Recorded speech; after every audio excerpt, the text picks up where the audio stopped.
मदद करता है। जिन शब्दों से हम स्त्री या पुरुष जाति की पहचान कर सके उन शब्दों को ही हम लिंग कहते हैं। अब लिंग को परिवर्तन करने के कई तरीके होते हैं।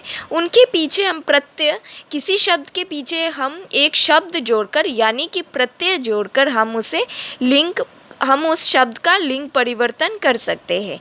जैसे कि आ प्रत्यय जोड़कर अगर हम छात्र में आ प्रत्यय जोड़ दें तो फिर वो छात्रा हो जाता है।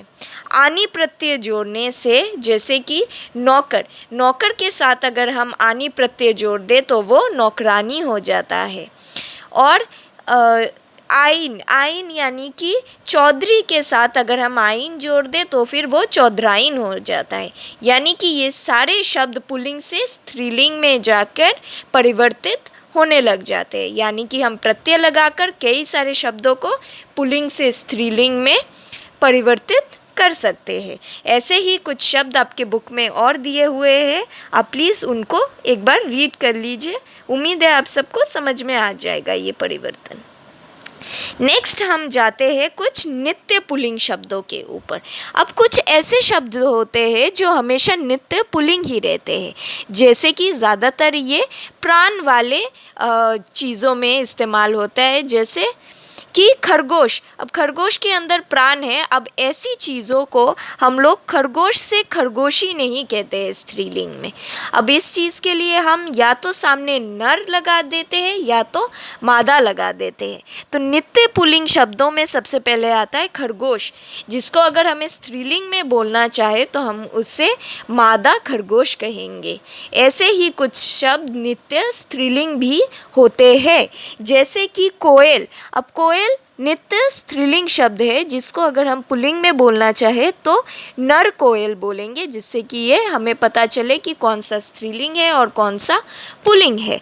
अब प्राण छोड़कर कुछ ऐसी चीज़ें भी है जिनको हम प्राण के अलावा देखते हैं और वो चीज़ें भी कुछ हद तक नित्य पुल्लिंग होते हैं और नित्य स्त्रीलिंग होते हैं। अब उन शब्दों को सुनते ही हम ये पहचान कर सकते हैं कि कौन से पुल्लिंग शब्द है और कौन से स्त्रीलिंग।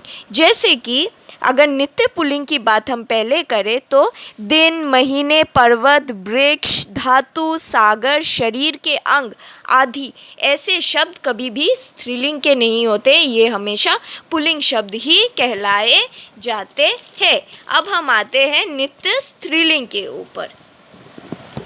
नित्य स्त्रीलिंग यानी नदियों के नाम, तिथियों के नाम, भाषाओं के नाम आदि ऐसे शब्द हमेशा स्त्रीलिंग ही होते हैं, जिनको देखकर पहचानना सबसे आसान होता है कि हम इन शब्दों के अंडर आने वाले हर शब्द को ये कह सकते हैं कि ये स्त्रीलिंग शब्द है।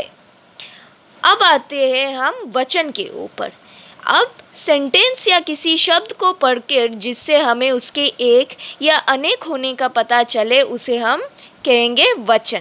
अब वचन से हमें उसके दो वर्ग आ जाते हैं, जैसे कि पहला आता है एक वचन, दूसरा आता है बहुवचन। जिन शब्दों से हमें उनके एक होने का ज्ञात होता है उन्हें हम एक वचन कहते हैं, और जिन शब्दों से उन्हें हमें एक से अनेक होने का ज्ञात हो उन्हें हम